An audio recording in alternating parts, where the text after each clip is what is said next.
Pansit Canton with violet cabbage. Kain na tayo mga kabalen. Let's go!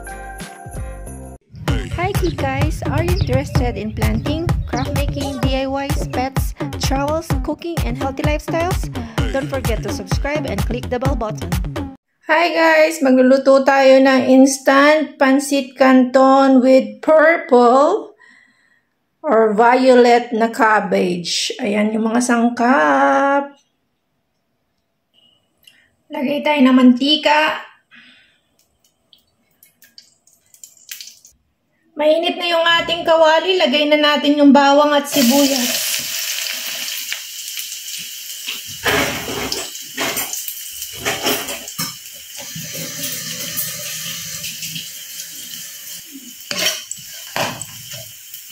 Lagay natin ang ating nakamarinate na atay ng manok na may asin at black pepper. Lagyan natin ng konti ng yung sauce ng ating yung ating pampalasa mula sa Pansit Canton. Hanguin muna natin guys. Ayan. Tanggalin muna natin yung ating atay. Sunod na natin yung ating cabbage at saka carrots.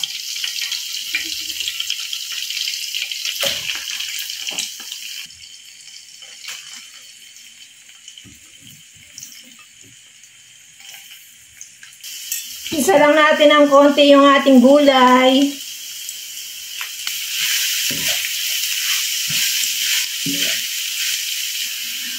Hanguin na natin ulit ang ating gulay. Maglagay tayong tubig para sa ating noodles. Ayan. Lagay na natin yung ating mga noodles.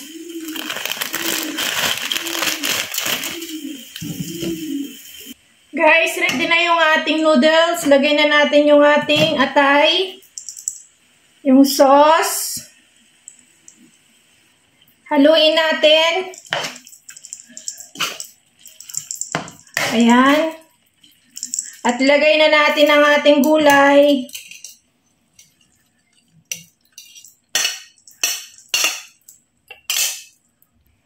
At imekos-mekos na natin ang lahat.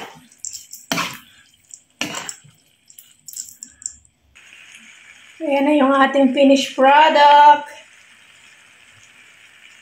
O, diba? Sarap. Kakaiba. Unique. Kain na tayo mga kabalen.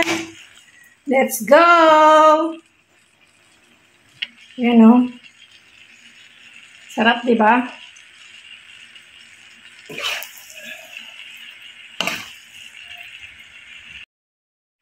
Instant Pansit Canton with purple cabbage. Kain na tayo. May atay pa yan guys. So, let's go. Kain na tayo. Sarap.